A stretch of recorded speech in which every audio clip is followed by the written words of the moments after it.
It's 88.5, the SoCal Sound member-supported public radio serving Los Angeles and Orange County. Become a member anytime over at the SoCalSound.org. My name is Hillary. Super, super excited to be talking to Emily Saliers, one half of the Indigo Girls. Thanks so much for being here. Hey, Hillary. Thanks for Hi. talking to me. Yeah, you guys are in Tucson today?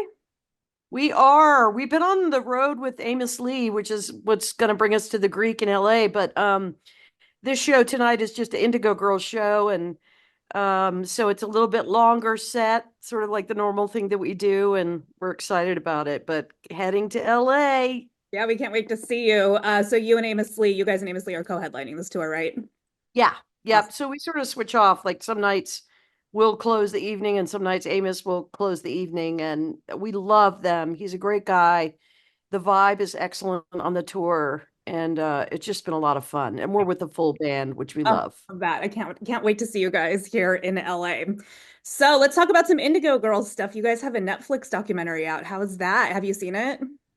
Yeah, I've seen it maybe too many times. It's and I only say that because it's pretty intense to see a documentary about your story. Alexandria Bombach directed it, edited most of it, and Amy had this treasure trove of old tapes and videos and dating way, way back to when we were babies and we started. So there's a lot of different ways to tell a story, but Alexandria was true to what we were hoping for, which was to bring to light our community of listeners that's really, since the very beginning has meant everything to us and allowed us to be where we are and to have had this really nice career so far. So the documentary delves into our community and also delves into some personal issues that Amy and I have had to deal with along the way and all the homophobia that came about before. It was a different time, when we got signed and were coming up, and the way people responded to queer people back then. So I think the documentary does a really nice job of exploring all those issues, and it is on Netflix now, so a lot of people can see it that couldn't see it before. Yeah, and you and Amy have been together for I think 35 years now, and I don't think that everyone quite understands how different the LGBTQ community was treated back in the 80s when you guys not only came out as a band, but it came out as queer as well. So it's just really interesting to see that in the documentary. It's a good reminder of how you guys have been able to just keep going through everything that's been thrown your way. And why do you think that is? Why do you think you and Amy have stayed together for so long and you have this really dedicated following of fans? Not everyone has done that. I mean, it's very rare. Why do you suppose that you and Amy have made it happen? Well, I think the reason why we write music and the way we play our shows hasn't changed very much at all in terms of what motivates us since we started way back when. And we started in high school. I mean, we were very, very young. But our community, at first, I'll speak for myself. Like when we got signed to a major label, and then major like journalistic outlets were starting to ask about being gay, and I was afraid at first. And but once I got over that fear, it was just so liberating to be part of the evolution for queer rights and our community, which is largely queer, at the outset, really held us together through all that. We sort of held each other up. We supported each other. I think that Amy and I have the same basic set of values. The same things are important to us. And we never had to make any compromises in terms of our personal integrity or the kind of music we wanted to make. Thankfully, we had a good run with Epic Records. They sort of let us alone and they supported us. Good. So it was kind of a confluence of all these very positive things that allows us to stay together all these years, including the fact that, Amy and I support each other in our endeavors that aren't Indigo Girls pursuits. She has her own record label and she's in this country band. She has kind of like another career besides Indigo Girls. And then I've started writing musical theater, and we're both very, very supportive of each other. So we don't put everything into Indigo Girls all the time, and it's a very nice balance. You're in the restaurant business as well, aren't you? I used to be for a long time, like starting in 1998. Oh, wow. Me and three others, yeah, long, long time ago, we had this mom and pop restaurant in Decatur. Sort of proud of it because we really brought farm to table sensibility to that restaurant, but the restaurant business is a tough business, and we had a really good long run. It was called Watershed, Oh, I and love then my that. partners After the went Indigo on. Girls song, I'm No, assuming. well, it was sort of like not specifically, but Decatur was a watershed area, and then it fit well with the song, and it was just kind of like a nice thing in the same way that picking the name Indigo Girls, indigo was just a word that Amy saw in the dictionary, and then it happened to be a Southern crop, and it all kind of came together in a nice way. Yeah, that makes total sense. How Yeah. would you describe your relationship with Amy? Are you guys best friends? Are you business partners? I know you've known each other for a long time, so I'm just curious, how would you classify your guys' relationship? I mean, there are decisions that we are technically business partners, but we don't really think of music as business, even though we have to make, certain decisions. We've had the same agent, the same manager since we started. So we're like a family and a team. And Amy and I, we're not like pals that hang out together. We're more like a family, very supportive of each other, deep, deep love and respect for each other. But she's got her own set of friends and she lives up in the woods and I'm more urban centered.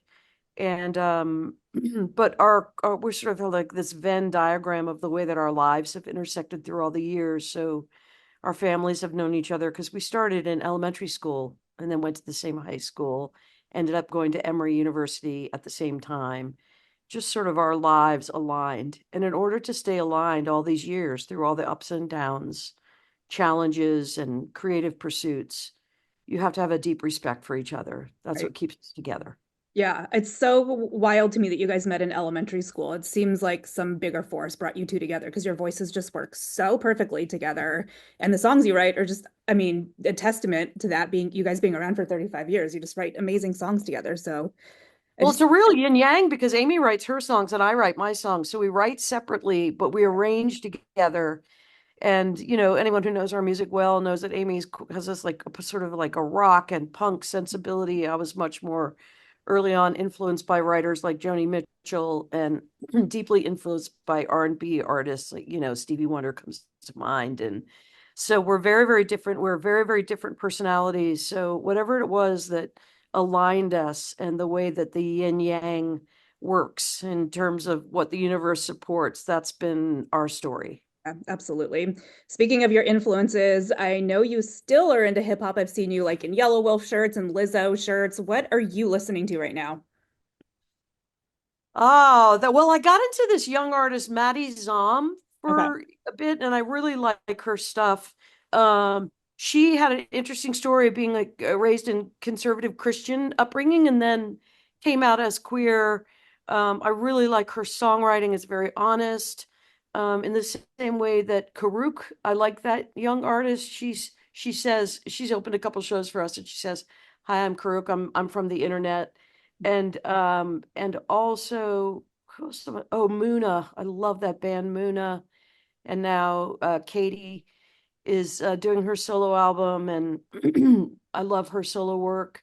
So I'm really into them. As far as the hip hop community, really into Kendrick Lamar. I still like old school. I'll always listen to Tupac and Biggie and Jay-Z I love that. and Queen Latifah, one of my very, very favorites early on. I like to comb through the hip hop world and find lyrics that aren't misogynist, and Right, that's sometimes a challenge when I love the beat, but I can't right, stand the content. right. But the same could be true of any genre of music that you find. You kind of have to pick and choose. I really love a lot of country music that's happening right now, and their names are going to escape me. What's her name? Haley. Haley Ah, Hendricks? Although I wouldn't ah. call her country. She sang "Heart Like a Truck." No, like I got a heart like a truck. Yeah. Oh, she's so good. And then Ashley Monroe, I really like. A lot of different artists. Now that you're asking me, of course, none of them are coming to mind. How it works, but it seems like you're involved in new music coming out and listening all the time. And I'm sure I would assume that inspires your music writing also. It does. And I find I've discovered a lot of artists on Instagram actually. There's this young indigenous group. It's their boyfriend and girlfriend. They're called Throne, Throne. I love their stuff. I love it. So I comb through and now it comes up, through my feed. So I discover a lot of music that I really like on Instagram.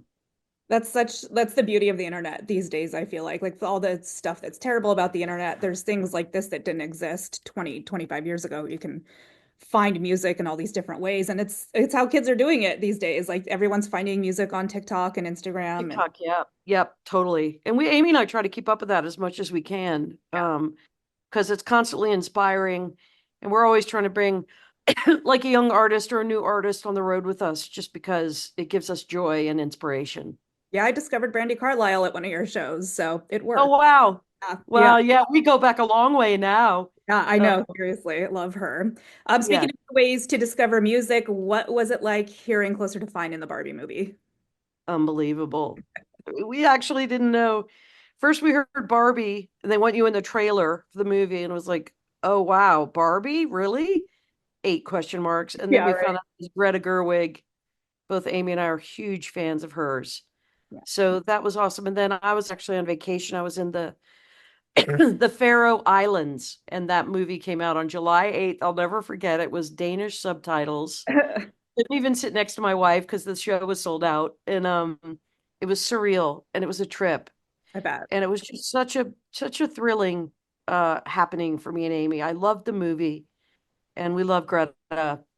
And it just fell out of the sky. It was so unexpected and such we're so grateful for it. It was so fun. Yeah, it was thrilling to hear it just as a fan in general, so I can only imagine what that was like for you guys. It So, was thrilling. no, I would imagine. What's your favorite Indigo Girls song? Oh, come on. How could you pick Okay. it? What's your favorite Indigo Girls song to play live?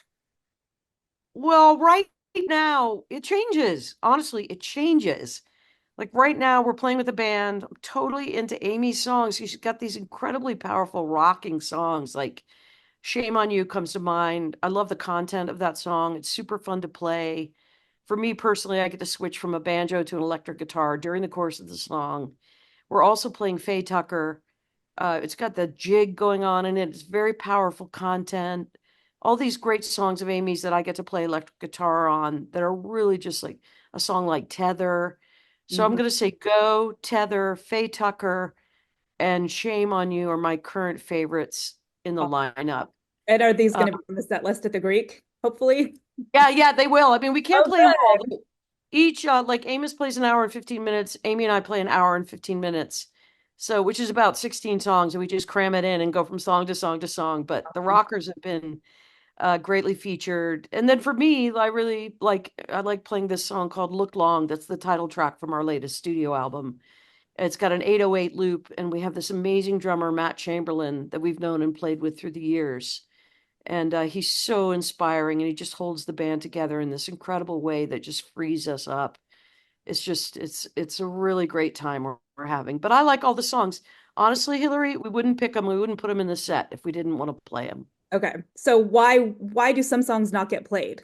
Like, is there a reason you don't like playing them live? Is why? Well, it depends. Like there are some very, very deep cuts. There are some songs that come out that we actually play very rarely. I don't know, from the outset, they just either they just don't stick in a live sense and they just kind of have their place in the album. Right. And then there are other songs where we just can't fit it all in, Right. like we're playing in Tucson tonight, so we can fit in a lot of the songs that we can't fit into the Co-Bill Amos tour because it's just Right. limited Yeah. time. But we always there's just kind of like never enough time to play all the songs we want to Right. play. I want to We try request to mix it Prince up. of Darkness someday live. I've never seen you guys play that live. Yeah. Oh, we do play that live, but we haven't been playing that on this tour. We do play Okay. that when we do the trio, which is just me and Amy and Lyra sung on violin. We will occasionally play Prince of Darkness. Yep. I hope to hear it someday live. I love that song. Thank Um, you. who you guys collaborate with a lot of people. You've collaborated with Pink and Brandy and just all kinds of people. Who's your dream collaborator? Dead or alive? Anyone.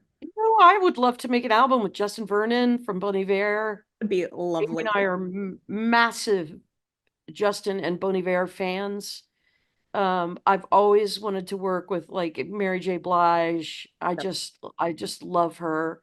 India Ari, I've always loved her. Like all the great R&B uh artists. Stevie Wonder would be a thrill. There's so many. I mean, when I just, as soon as I get off the phone with you, I'm going to think of 10 more. But those are the ones Yeah. who come to mind at first. Yeah, if you guys ever do a song with Justin Vernon, I feel like I will need to like invest in tissue boxes or I something mean, insane. he's actually, I'm going to say this out loud. He's an Indigo Girls fan, which is Love such an honor. that. I Yeah, know. that's so cool. Yeah, I just think he's one of the most creative, brilliant artists out there. And so that would be a real thrill to collaborate with him. I hope it happens. My fingers are Me crossed. That too. would be Me amazing. too. Okay, so the shows coming up. You have LA at the Greek Theater on Monday. You have the Santa Barbara Bowl tomorrow night. We are super excited to see you. Everyone should come out to these shows if you've never seen the Indigo Girls live. It is such a treat. I just want to thank you so much for taking some time out and talking to me today. Thank you, Hillary. And we love public radio. We totally support y'all. And yay.